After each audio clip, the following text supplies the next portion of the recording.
definition practically, not theoretically.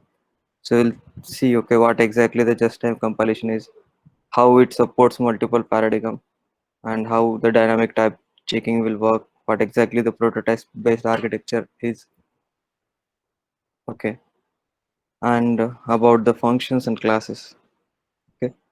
So I would like to know, like, if you want to run any particular language, you need some platform where you can execute a particular language. So if you want to run the C program, you will use some compiler like GCC and all. If you want to run your Java program, you need JDK and all. But to run the JavaScript, we need some environment. Okay. You all might know that, like, on browser, the JavaScript executes, but how it executes. So your browser has something called as a V8 engine, and by using that V8 engine, it executes the JavaScript. So quickly you can go to inspect, and in console you can write any JavaScript statement and it will execute.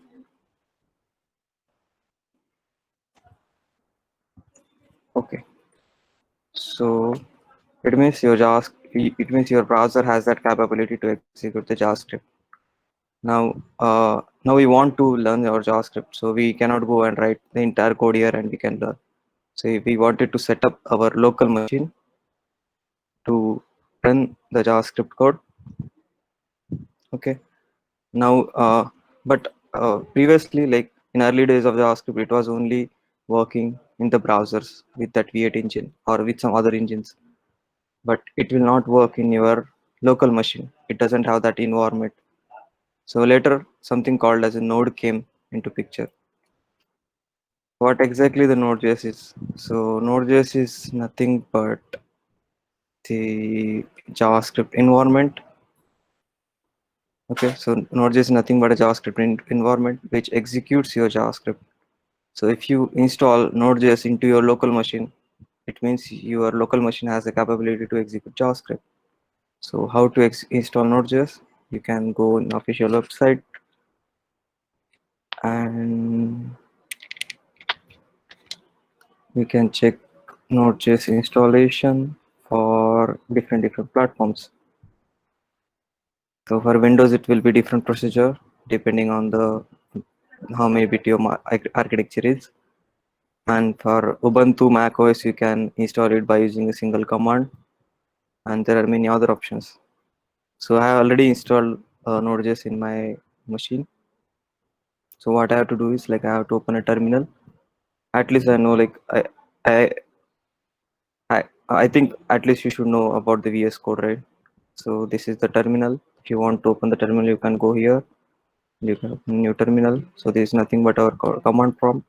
I have installed Node.js. I can check it with node-v. It will show me the version of Node.js. So you can use any latest version to run your JavaScript code. Is this is this much clear? Hi guys. At least say yes or no so that I can repeat the topics or I can proceed.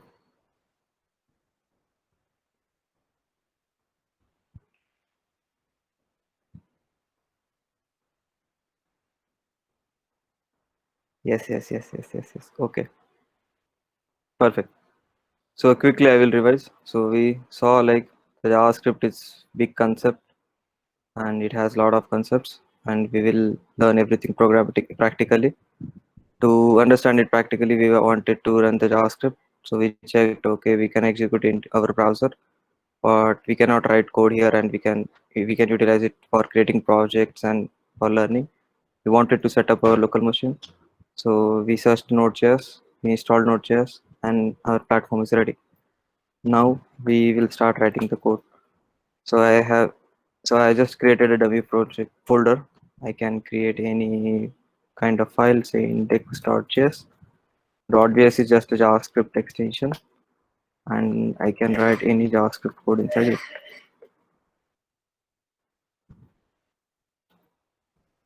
Okay. So I just wrote single line of JavaScript code. I can execute it with a node command. So the command is a node inode followed by file name, and you can see it is running. Hey, Now, what I will do, I will write some dummy code here and I will save it and I will run the code. Now you can see the A come here, okay, and after that something happened it's saying this is not defined. But if the program itself is a wrong, then why the first line is executed and why all other lines are not executing? Because this JavaScript is a dynamic programming language and also it is a what to say it is an interpreted programming language. So it will interpret everything line by line. It will not compile everything at once. It will start from first line. So it executed because there was no error. Second line was blank. Third it got the error and it threw the error. So that's how we understood our first, not first. See, so this is the just in time compiled because when it starts running, it will convert into a machine code and it will run that. Okay, so multi-paradigm we will come in after some time and this will look now. So what I have done, like I want to have two variables, say let A equal to 10, B equal to 20, and I want to print the addition of A plus B.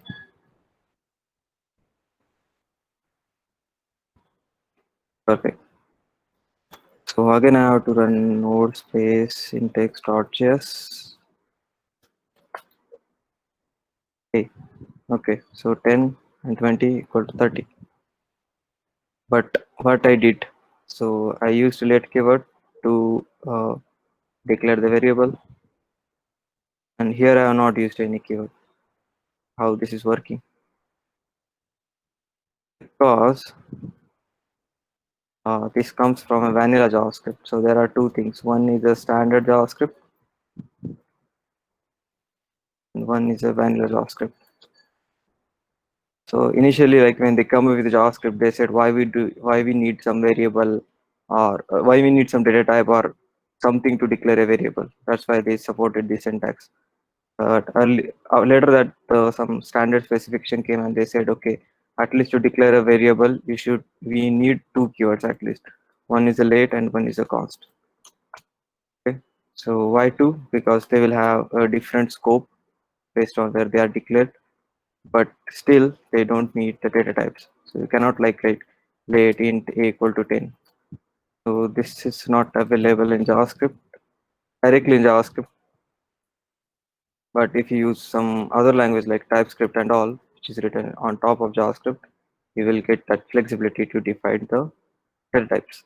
But as of now in JavaScript, there are only two ways to declare the variables. So one is a let and other is a const. Okay. So again, I executed node index.js. So addition is still 30.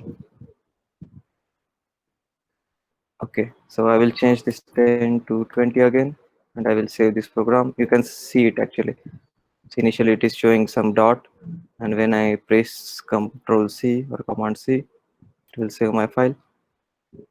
And again I have to run the node index.js. So this seems frustrating, right? Every time after running the code, I am running the node index.js command, and definitely we all are lazy. So what we can do, we can use one tool called as a nodemon. So we have to install that tool. How we install? We have to use some. So we have to use some package manager to install the tool. So you can buy the command. Like there are some package managers like npm. Okay. Uh, I said right. We need some tool to which automatically listen to our code changes and it will execute the code. So we said that tool name is nodemon. So from where I will get this nodemon software and how to install it in my machine. That is already submitted to the package repository called as npm.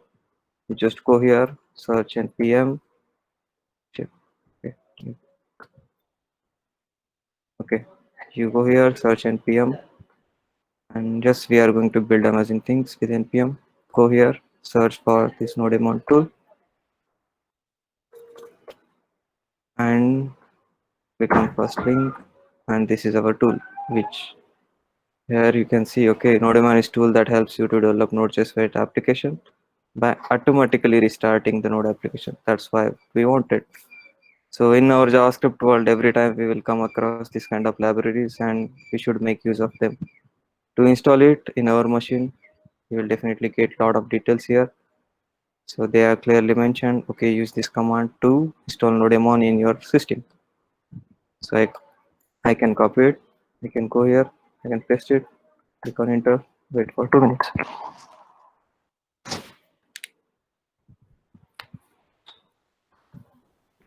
So what it will do? It will install one package called as Nodemon into the global directory. So this G specifies the global. So in future, in next 15 days, we are going to install many such a kind of libraries. Okay, so it is installed. Now how to use it? Like use Nodemon, Nodemon -x. X means execute, or you can also use -e xec, but I'm lazy. So -x and index.js.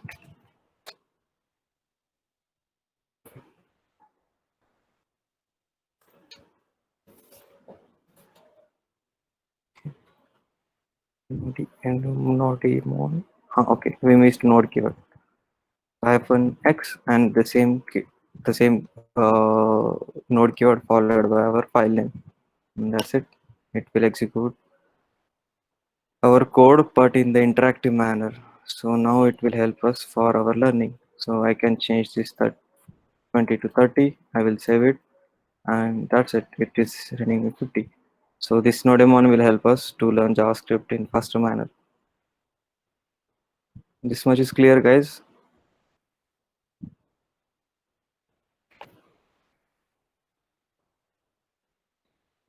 Only one response. Okay. Okay, perfect. So I will revise what I just what we just learned. So we wanted to run our JavaScript code into our machine. We installed Node.js. We wrote some .js file like index.js. We wrote some code, and to run the code, we used that command called as uh,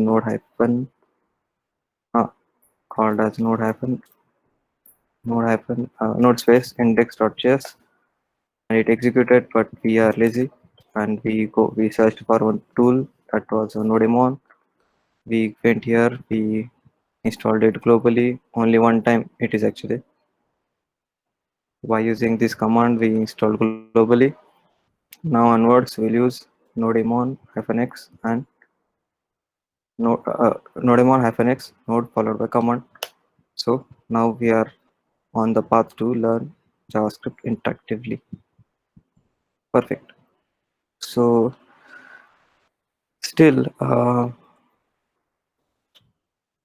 still, I don't want to write this much line of code, this much big line to execute my uh, Nodemon server. So what I want to do, I want to have some shortcut. And what I will do, I will just create one package.json file, and there are many things inside it. Just a minute, I will copy paste this.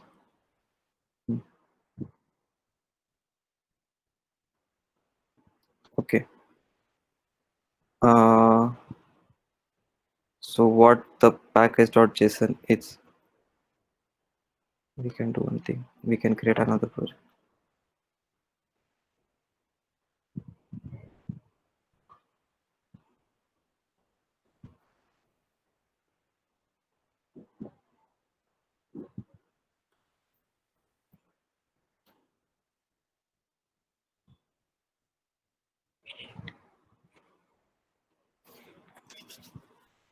Okay, so this is our new project.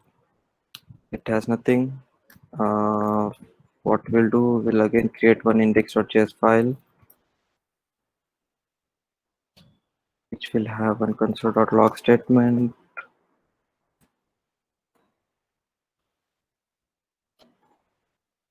Okay, so let's check if that is running or not.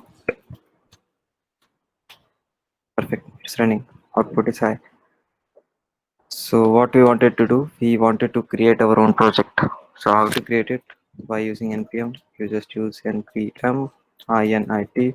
It will ask you a lot of questions like what is your project name, description, too many things.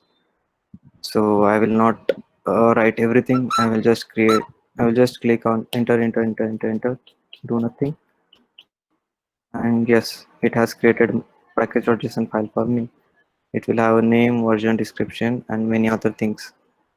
What I will do, like I will here will be our scripts. What I'm going to do is like whenever I say start, lazily start my Nodemon server, which will run my index.js file.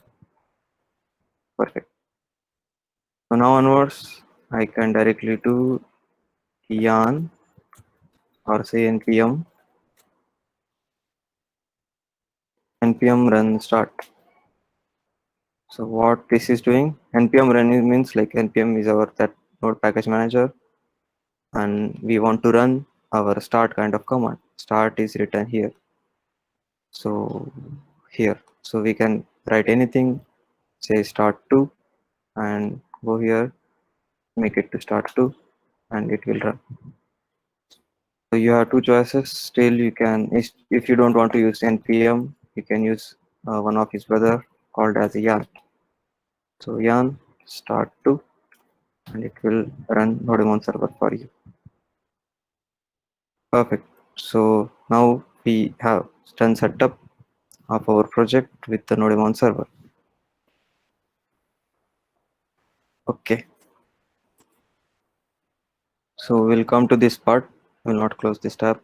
Other tabs I will close, and we'll start running learning our ES6 features. So first feature was defining the constant variable, or maybe say variable declaration. So as I told, there are two kinds of keywords. One is let and other is a const.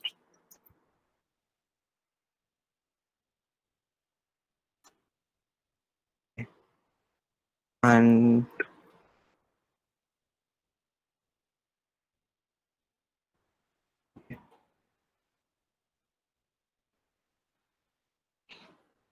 so what is let and what is const? So whenever I say let equal to a equal to 10, then I can change the value of a variable, but I cannot change the value of b variable. But in this code, it will say me, oh, assignment to constant variable is error because b is already a constant. So that is one difference. And other difference is of having a scope. So what exactly the scope is? If you define curly braces anywhere in your project, it becomes a scope. If I move b inside the scope, and if I print b here, then it will not work.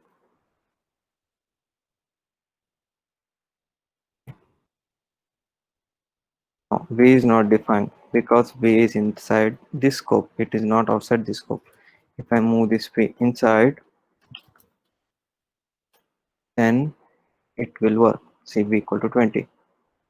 So the scope is nothing but whenever you define any curly brace, it will become a scope. Now you apply any keyword to it. Say whether it is a if block with some condition, or say your switch statement, or say any function, anything, but it will be inside the scope. So that's what second or third keyword was, I think. What was it? It has a curly brace syntax. Yes, it has a curly braces syntax because based on the curly braces, it will define the scopes. So this much clear, guys.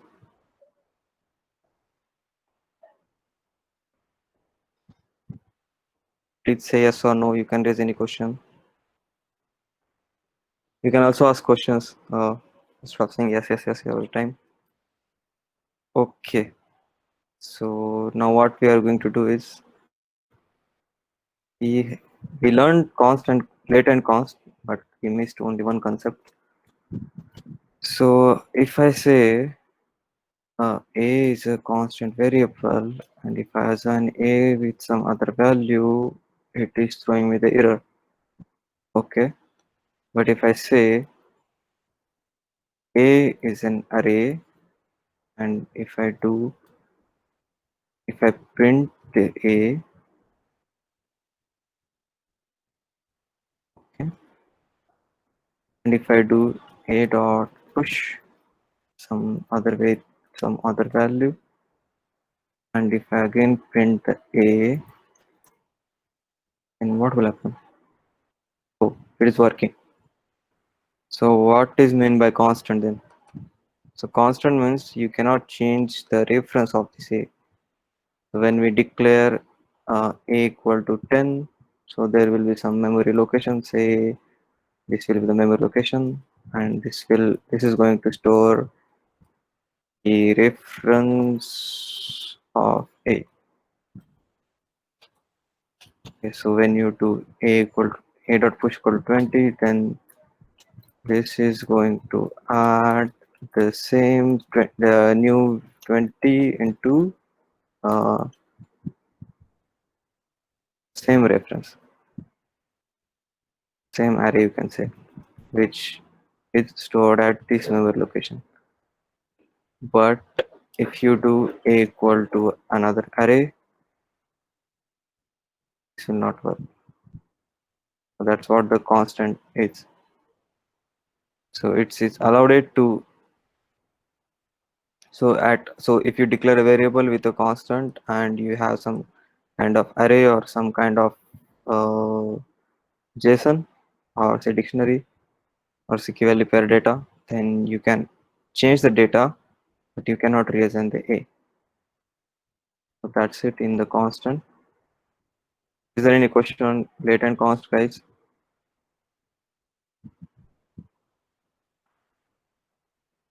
Yes or no? Should I proceed?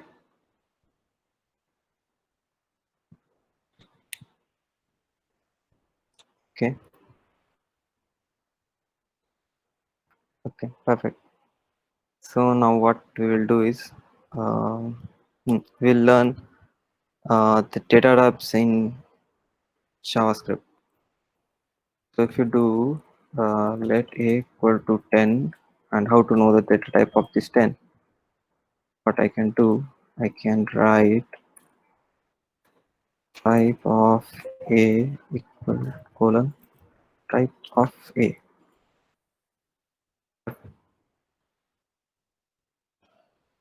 Now type of a is number. So what I will do is I will same copy paste the concept multiple times. Say this is PCT.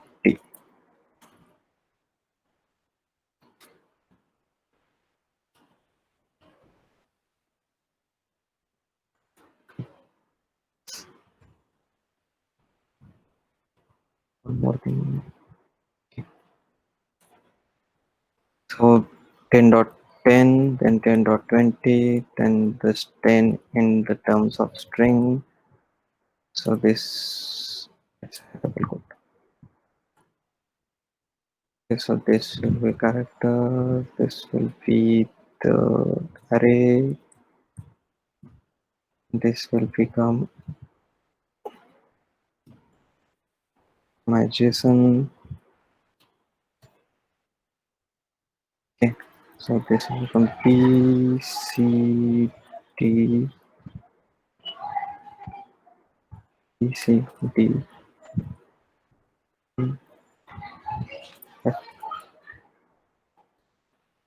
Perfect. So how many data types we have? Only three. So we have number, we have string, we have object, and nothing else. So even if you have integer value or float value, it doesn't matter. Both will be treated as a number. So even if you have double quote string or single quote string, there's nothing difference between character and a string. Say they both are a string. So irrespective you have a array or you have some key value per data, they both are a object. or even if you have the class, then that will be also a object. So that's it.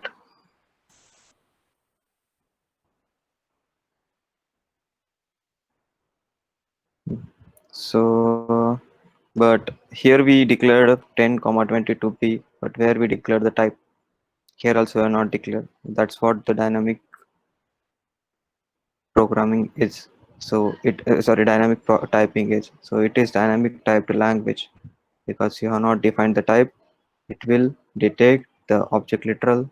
It will detect the literal, and based on that, it will define the type or the variable. So that's it. That's why JavaScript is called as a dynamic typed language. So otherwise, in C language, we'll do int a equal to 10. This kind of syntax is not available directly in the JavaScript. So by using Flow or TypeScript, you can still have that kind of syntax. Okay, that's it. The next topic is, so we learned the variable declarations. We checked about the scoping, and they both are same, function scoping and normal scoping. And this is about array functions. Okay,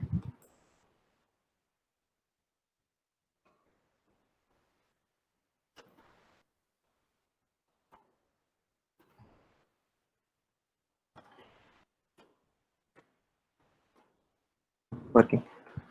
So now we will define. Now we'll move to our functions. So we can define a function by using a function keyword followed by some good function name, followed by the parenthesis, followed by the empty and closing curly braces, and that's it. So suppose we have an add function. If you want to pass two arguments, a comma b, then you can do console.log. You can pass two values to it. Okay, so let uh, a equal to add. We can pass two values to it, and it will return the addition. Perfect. No, perfect. Addition is 30. What I will do is I will have one log also here in add function.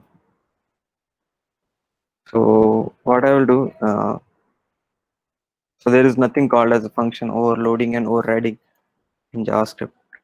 So if you write a function with the two argument, you pass the two argument, it's fine. You write a function with three arguments, you pass the three. You write a function with two arguments only, but you pass the three arguments. It is also calling the same function. It will not call.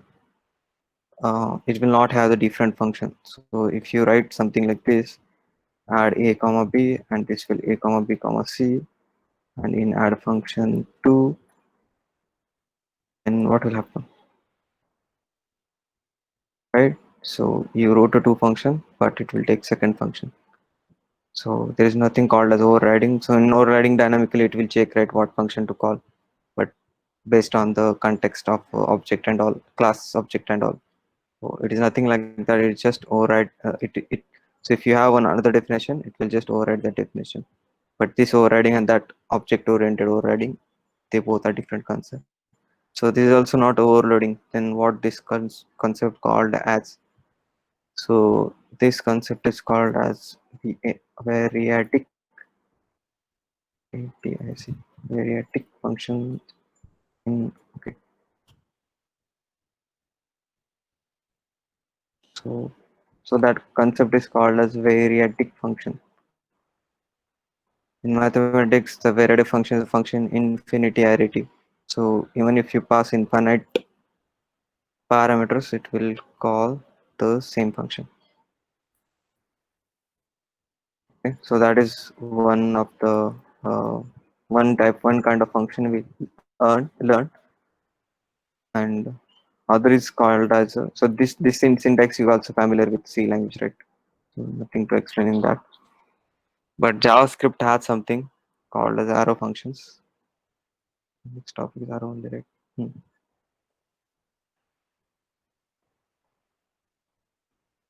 Okay, so what the arrow function is? So you have same you declare a same uh, function by using const or let keyword followed by a variable name followed by equal to keyword, but instead of assigning a constant value to it, this time we will assign functions to it. So it will start with a parenthesis followed by arrow symbol. We don't have any such arrow symbol, so we can use equal to and some angle bracket and parenthesis. So that's what the arrow function is. So again, it will okay. Uh, um,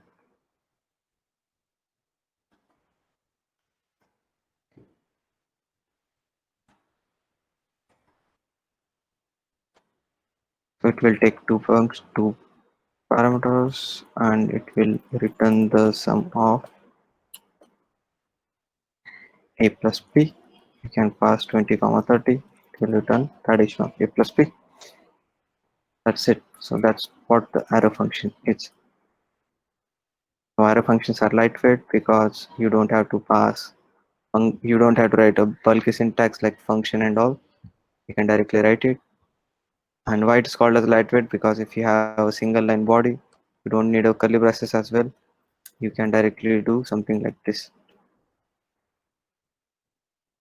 So this is a function, and it will calculate something like this: a plus b. So that's what the arrow function is. But in arrow function, we have something called as a lexical this. So let's keep this aside. We'll have one example in some time. Okay. As of now, is there any question on arrow functions, guys? Guys, please be collaborative. You can ask questions also. No, sir. Okay, only one answer. So it's like I'm not teaching in a correct way because you don't have any questions.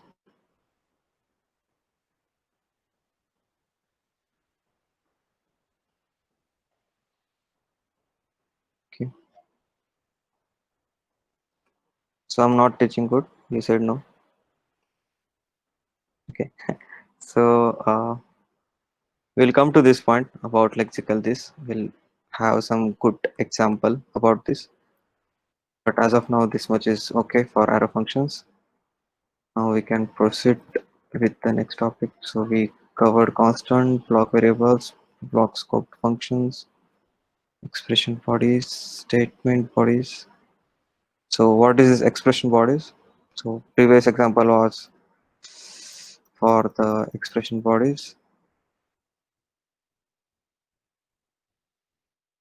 So if you move this a plus b into body, it will called as expression body. Otherwise, sorry, it will called as a block scoped kind of body.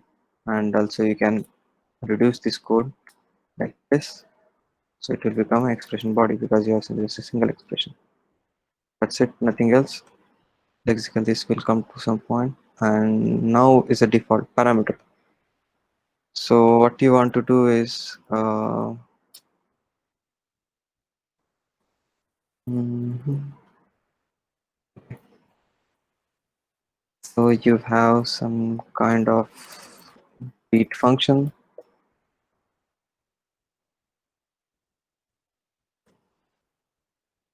Okay. So greet will have the name for the greeting and say greet by default. I'm saying 30h. Okay. So what this will do? This will just Print the name followed by some space followed by oh, okay. Uh, Greet followed by name followed by space followed by name.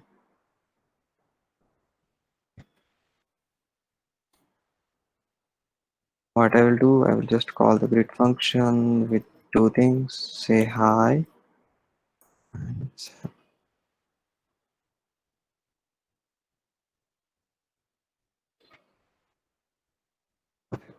So there is nothing a.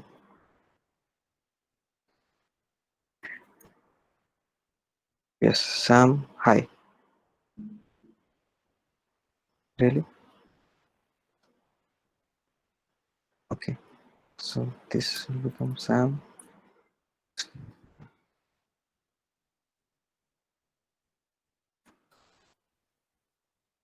Okay. Hi Sam. Perfect. What I want to do, but every time I don't want to pass one argument or say multiple arguments, then that time what I want to do is like I want to have some default parameter to here, so I can get rid of one parameter and still it will work. If pass some other grid, then it will override the default parameter.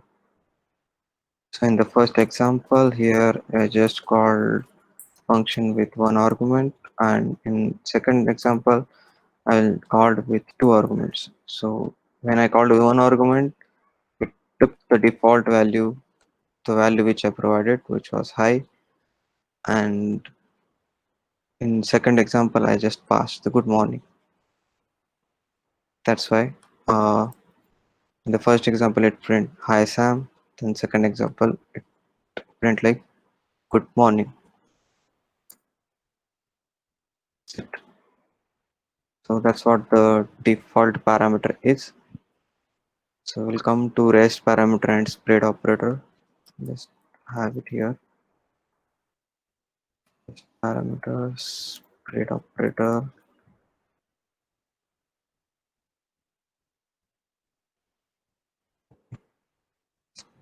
Template returns. So here I'm just doing greetings with plus and so this is not a friendly syntax, right? We can write it in a good way. What we can do, we can write console.log followed by a template return which is called as a tick symbol, which is in the top of your tab button in the keyboard, and you have to use dollar symbol. Here it will go name, sorry, here it will go script with and followed by space followed by name. That's it. Still your code is running. So what is template return syntax? It just helps you to get rid of that plus plus operations and to have the clear and neat syntax for uh, while writing while constructing the strings by using multiple variables. So that's what the template retrieval is.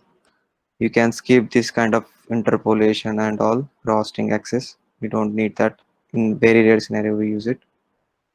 And this is just a small concept, like if you want to store some octal variables in JavaScript, you can use followed by O, and uh, it will treat that as octal. That's it. So this regular expressions you can skip because we are using multiple libraries, and yes, this will learn property shorthand. What exactly the property shorthand is? So here what I did is like I have something called as a greet function, and I'm passing in name. So I will just do name equal to, I will just rename name with name double e, and I will also replace with this name. Still our code will work, right? Because whatever I am passing, it has nothing to do with these names. But what we can do, we can have some good syntax. So here I'm passing two. So suppose uh, this is defined in some different file. and you don't know what exactly. So first parameter is name or second parameter is greet. You don't know. In those kind of situations, you can have some clear kind of syntax. So instead of accepting the arguments like this, you can accept like this.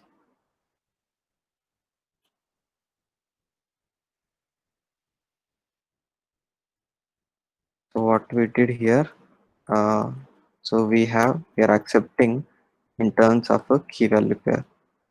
It means while passing also we have to pass like a key value pair. How? We can use name equal to Sam, and we can say it with equal to good morning, and here also we can pass the same. Now it will say name. We can use the same name here. Perfect. Code is working. So with this syntax you have flexibility to write second parameter first or first parameter second, but in the end it will calculate a single JSON value, JSON parameter, and your function will get called. That's it.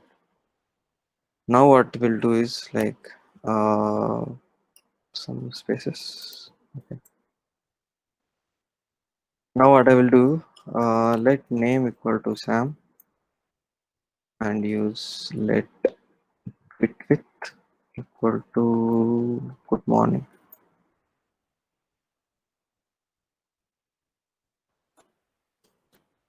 Okay. So instead of passing Sam here, I can use this. I can pass this name like this.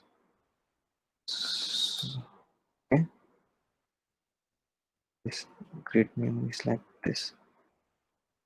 Perfect. Still our code is working. Now what I will do is like you can see, right, we are writing redundant code. Like the key is also name, the value is also name. The key is also created, value is also created. What we can do, we can just remove one name and we can save it. Now what will happen?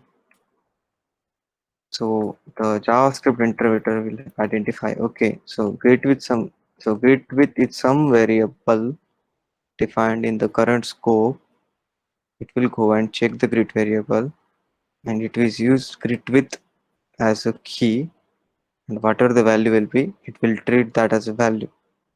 So in the same case, here the name itself is a key, and value of the variable name declared into the same scope will be the value. So that's what the next concept was called as a property shorthand. So here's a short example. So we have x and y, and directly use x comma y.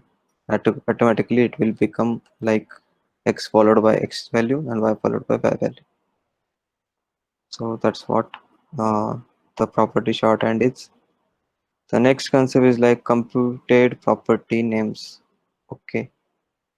So sometimes what happens, like you don't know the key, or maybe the key is coming from some variable. Okay, I will tell one example. Hmm, okay, so I'll say let greet with key equal to. So the key itself is a greet with. Okay, and I want to do something like this. Code is not working. Hmm, what happened?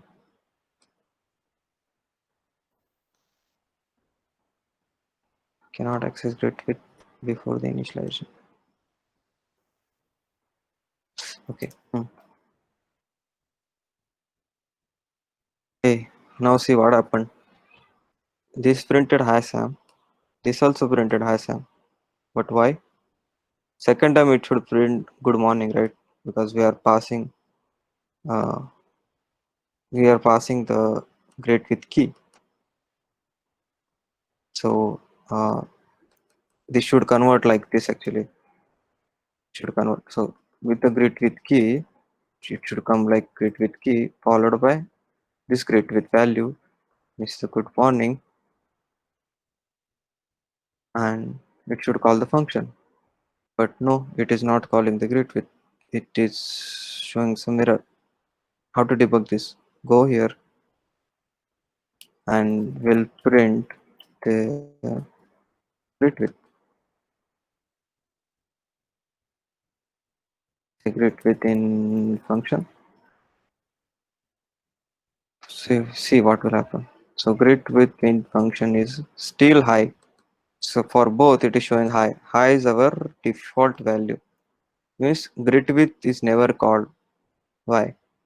Because in JavaScript, whenever you use something at a left side of this colon, this itself will get treated as a key.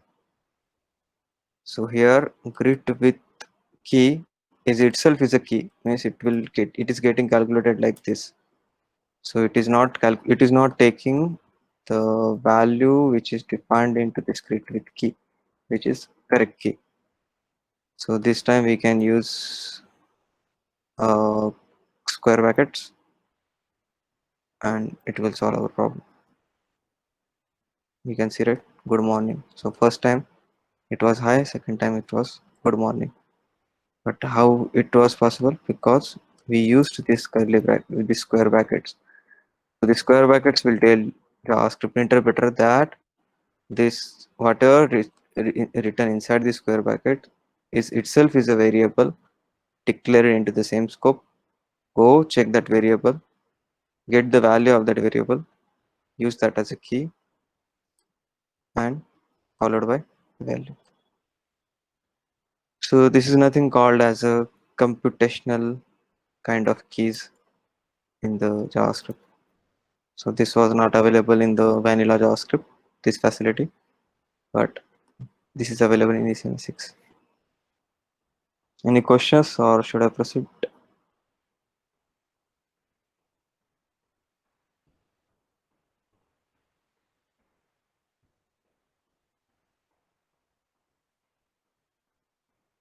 Guys, any questions?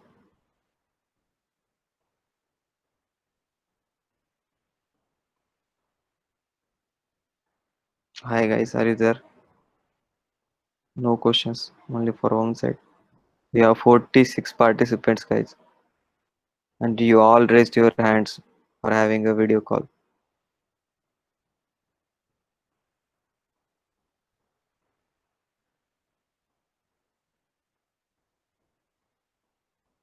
Okay,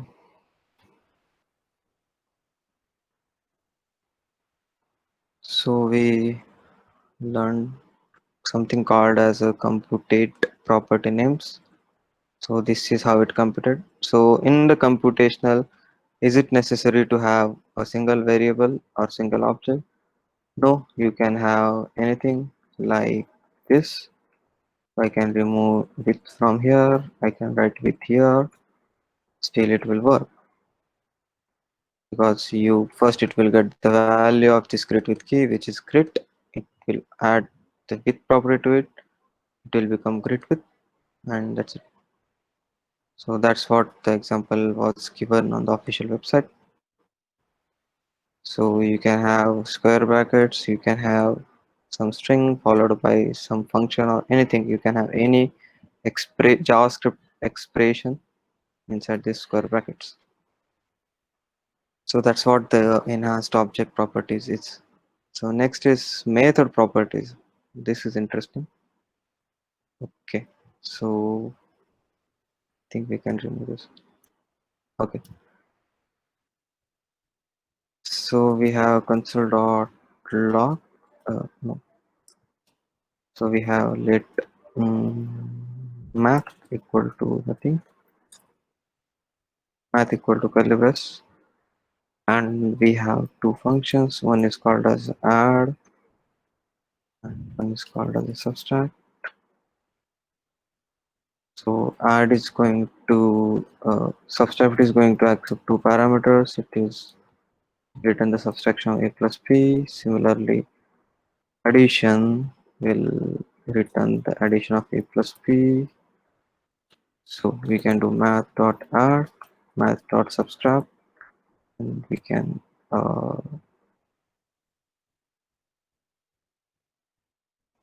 So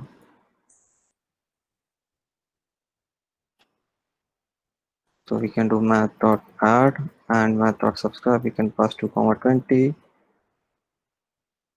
So I will make it as subtract.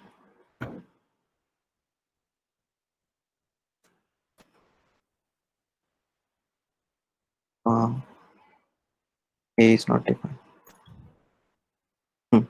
It's working because we have not printed. The we will print it. Console is not defined. Perfect. So yes, so it is printing addition and it is printing addition subtraction. So this is what called as having the method properties inside the key value pair. So in first example we saw grid and name, right, in the JSON. So we can also have functions in the JSON. So that's what the new feature of ECMA6 is. So this feature was not available in the vanilla JavaScript. Okay.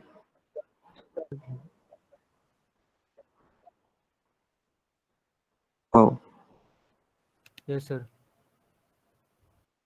since when? Since when, guys?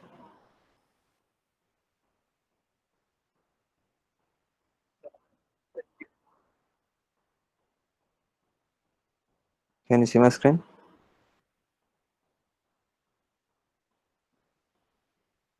Can you see my screen now? Yes, right? Okay. Not sure what happened. So what was the last concept you saw? Can you explain who just what was the last concept? Which hi guys.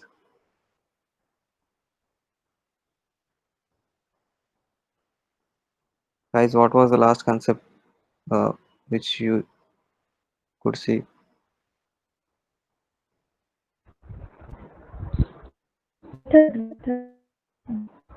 Computer property. Okay. Okay, okay. Okay, I will resume from that. So you can have something. So we declared one variable called as math, which is a JSON kind of variable.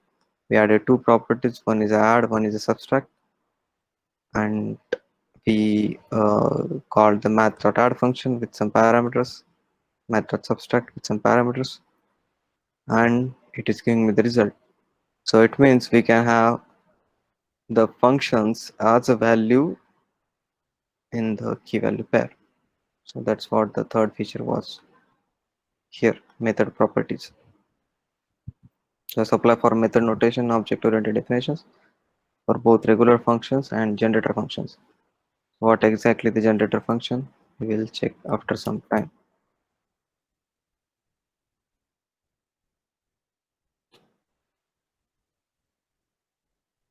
So next question is destructure assignment. Wait, one question is pending. Hmm,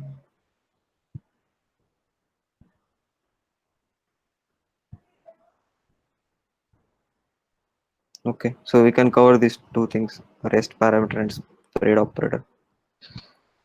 So what the rest parameter is? So guys, you have an add function which will take infinite parameters, and you want to calculate the addition of infinite parameters. How you will do? You cannot write A, B, C, D, E, F, G to infinity. What you can do, dot dot dot rest. So uh, you can print the rest here.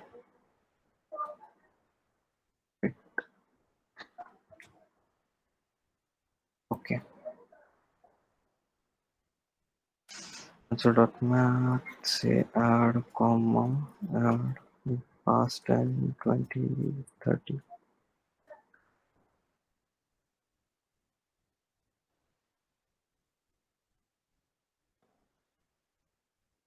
Perfect.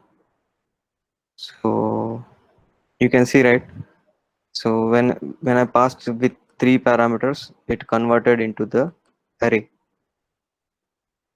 And if I pass four parameters, still it will convert into the array. If I use that a comma b comma dot dot dot rest, what will happen? A and b will go into the a 10 will go into a, 20 will go into b, and all other things will go into the rest parameter. Is it compulsory to use rest word? Let's try.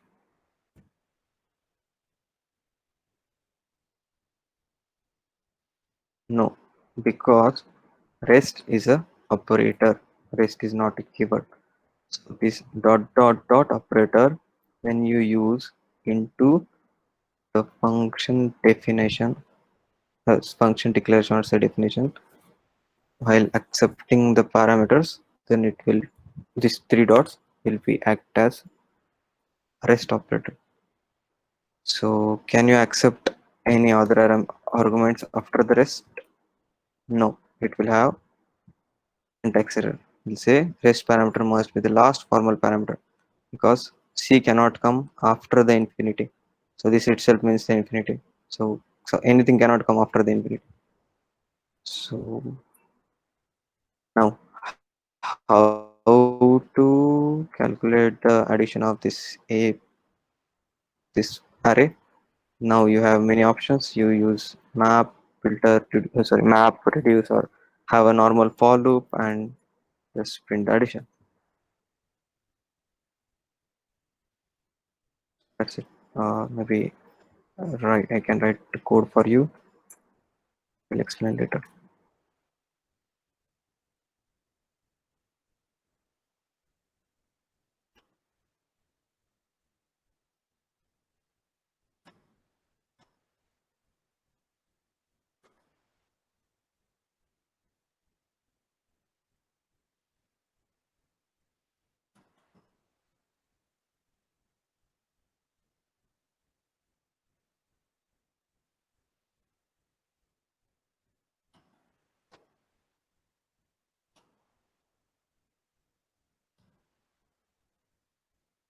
Perfect. So addition of 10, 20, 30, 40 is a 100. This will be 120. Perfect. So what is rest operator? If you want to if you don't know the argument count and you want to get all the arguments, you can use these three dots to accept all the arguments. So that was our, where was that concept? Okay, it was the rest parameter. Now what exactly this paired operator is? So if you use these three dots somewhere else in one scenario, that will be treated as a spread operator. So you have let a equal to 1, 2, 3, 4, 5, 6, and you also have let copy of a equal to, you want to make a copy of a, you did something like this, then you did a dot push 100, and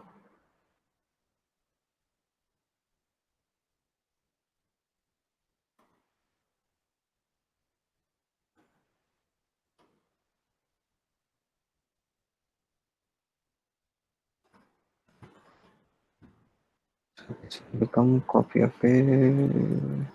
Okay. So see guys what happened. So we declared one array and we just copied the array into the another variable called as copy of a. We added something into the first a and we printed first a, we printed second a, but the 100 is getting added in the both of array because of the references. So when we said copy of a equal to a, then the same array which is declared at some location. Okay, suppose this is stored at 1234 memory location. Same memory location will be saved into the copy of a, which we don't want. We wanted to copy the entire array. And this time we can use the spread operator. How to use it? just use square brackets, then use dot dot dot, not in after inside the square bracket you have to write, and that's it. Now you can see, so this 10 is added, getting added into the first array. It is not getting added into the second array because you used your you used your spread operator.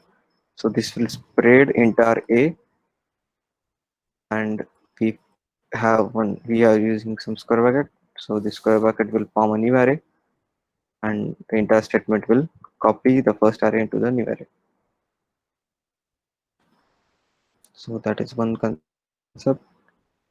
That was the spread operator concept. You also have to learn the most important concept about the spread operator.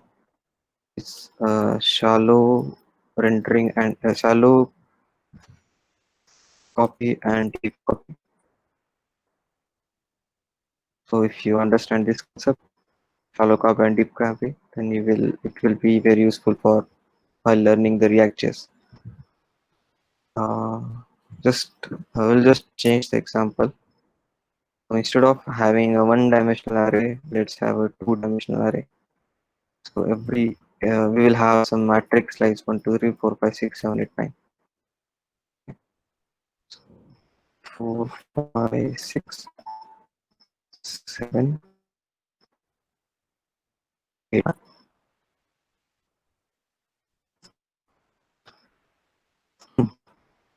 So we have A.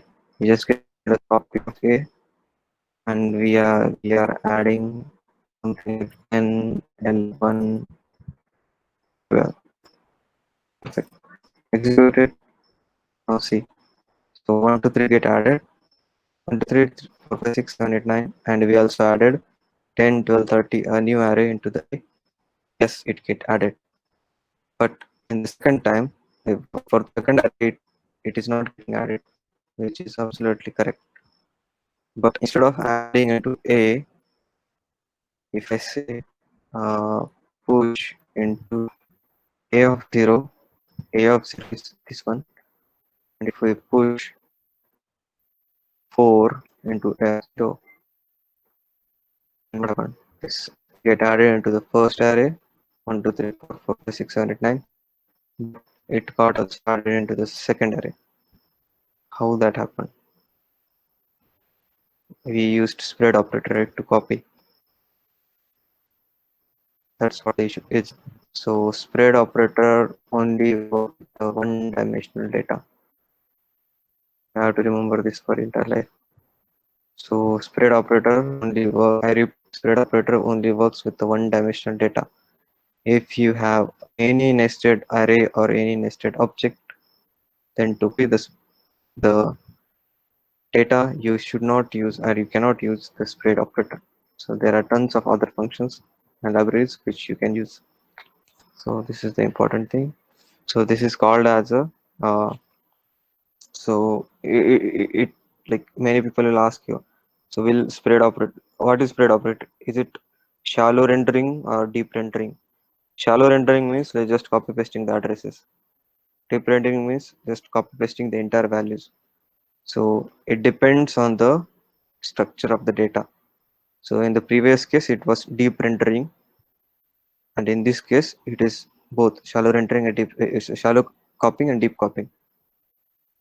Shallow in sense when for nested data, it just copy pasted the references, but for this upper direction array, it deep copied the values. That's why with this example, it was just changing the first array, and with this example, it was changing the in both arrays. So in this situation, some part of the array got shallow copied, some part of the array got copied. So you have to understand this concept very well before going to React. So I just explained about shallow copy and deep copy. So in React, we'll learn about this is not shallow, this is shallow. Okay. So in React, it will be a shallow rendering and deep rendering, or maybe shallow comparison and deep comparison. So we'll check these two things in React. Okay, perfect. So we completed this spread rest, and that's it. So what was the next concept? We learn few more concepts and we'll stop. So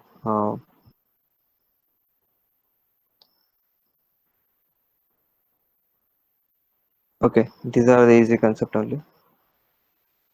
So what exactly the array matching is? Uh, so suppose you have geographical data, or say where you have some latitude and some longitude.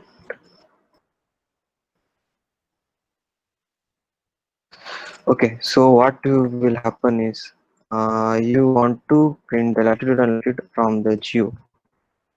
What will happen? You will declare a variable called as latitude equal to geo dot latitude. Perfect, and this will definitely work. It's working, but there's some shorter syntax you can do. So what here you are doing is like declare a variable called as a lat and get latitude from geo. So you can remove. So you know right, this is a JSON object. So you can use curly braces here, and you can remove latitude here. So this is nothing called as a some shortcuts of Java. So similarly, you can get the longitude. So that was the next concept of the array matching and property shorthand and all. So this example is like with a JSON object, but still you can have the same example array. So if you know the first value is latitude and second value is the longitude, then you can do something like uh, this latitude and longitude, and still it will work. So suppose you have a equal to 10 and b equal to 20. If you print a comma a, b comma b, and if you want to swap that,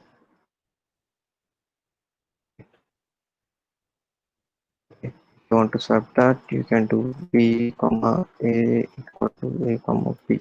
Hope this should work correctly.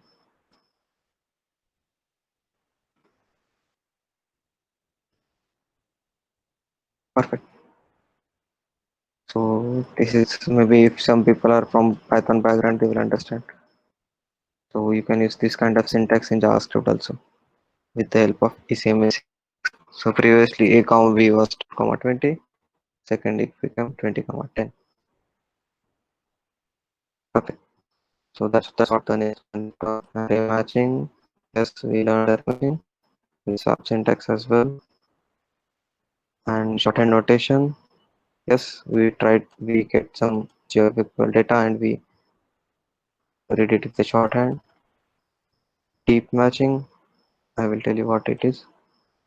And what is this tree structure and assignment? Okay. So what we want to do is let's have some complex example. Say let you have a data of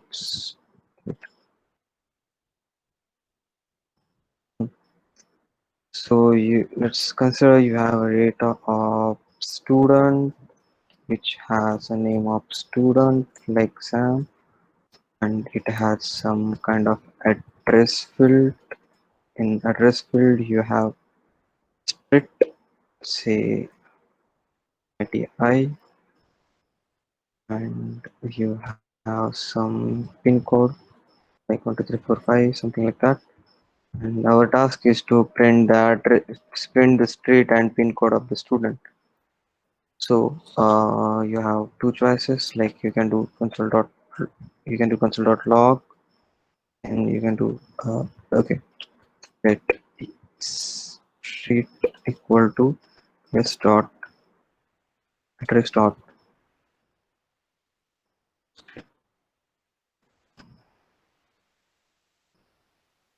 You can print out the street, print out the pin, and that's it. Yes, it's working. But we want to have some shorter syntax. What we can do is we can use the variables like this. It will take just a minute.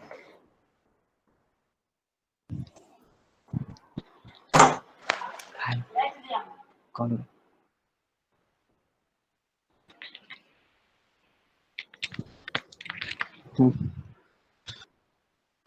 So it will remove the address. It will fetch the address from the student, and we also want split and pin. Good syntax. Okay. So what I okay in one line.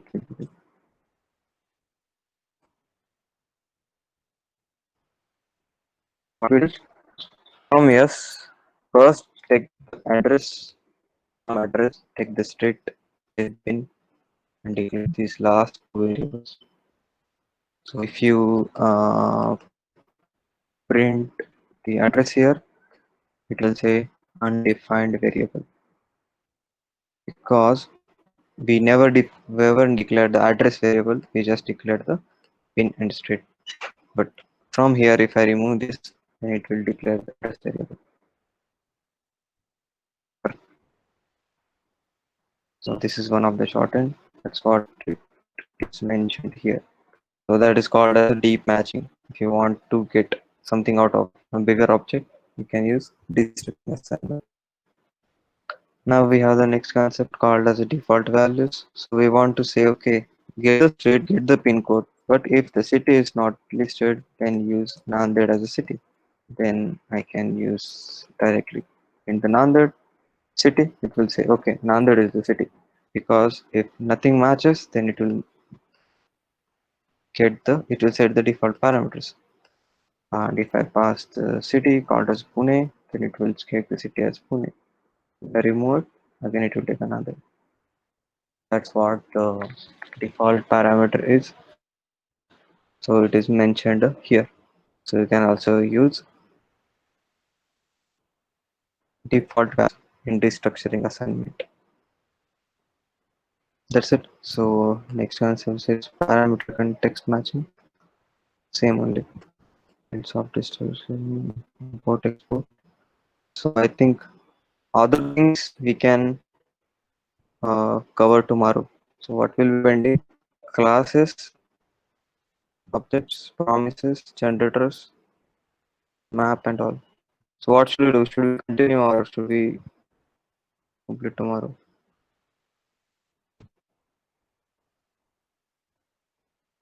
Hi, hi guys. Speak someone.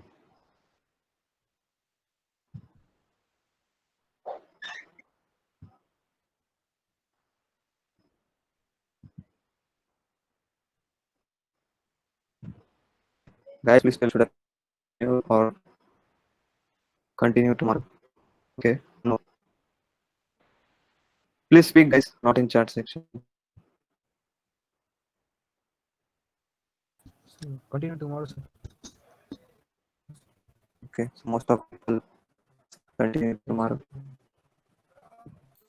Guys, we can continue tomorrow. So can we have tomorrow morning session 7 early morning?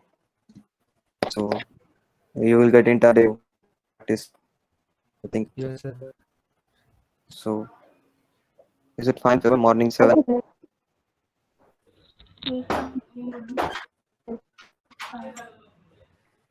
Okay. Okay, then I will ask this details, meeting details. So still we have 2 hours to before sleeping, I think. So you can go through all the things which we have covered, and you can try to write your own examples to try to execute the code. If you face any issues, ping to me. I'm available. You can ping me personally also if you are hesitating to speak on group. No issue.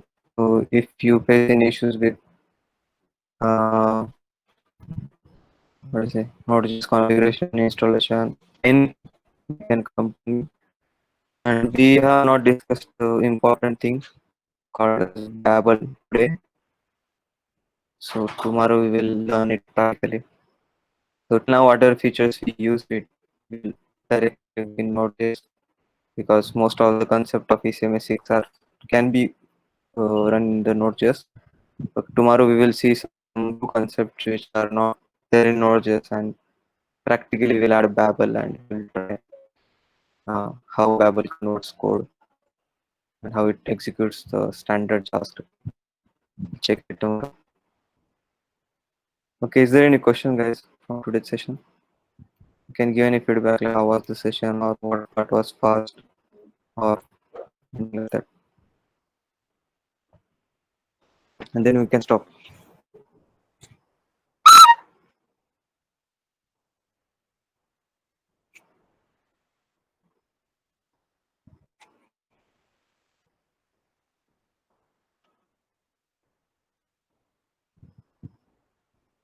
Wow. So how did you configure Modena or Node.demo? So one question I have received.